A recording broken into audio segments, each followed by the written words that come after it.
Hi అండి, మీరు ఎప్పుడైనా నేరేడు పళ్ళతో జామ్ చేసారా? ట్రై చేయకపోతే ఈ విధంగా ట్రై చేయండి, చాలా బాగుంటుంది. మనకు నేరేడు పళ్ళు సీజన్ బట్టే దొరుకుతాయి కదా, తర్వాత అయితే దొరకవు. నేను కూడా ఎప్పుడు చేయలేదండి, ఇదే ఫస్ట్ టైం చేయడం.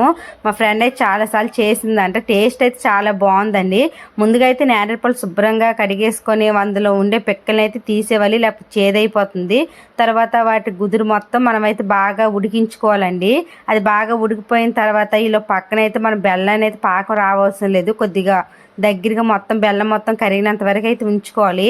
తర్వాత మనము ఈ నేరేడు పళ్ళు ఉంటుంది కదా, చల్లగా అయిపోయిన తర్వాత మిక్సీ పట్టుకున్న తర్వాత ఈ బెల్లంలో మొత్తం వేసి కలుపుకొని మళ్ళీ గ్యాస్ స్టవ్ ఆన్ చేసుకొని అందులో ఉండే వాటర్ మొత్తం ఎగిరిపోయినంత వరకు అయితే బాగా కలుపుతూనే ఉండాలండి. కలపాలి, లేదంటే అడువంటేస్తుంది.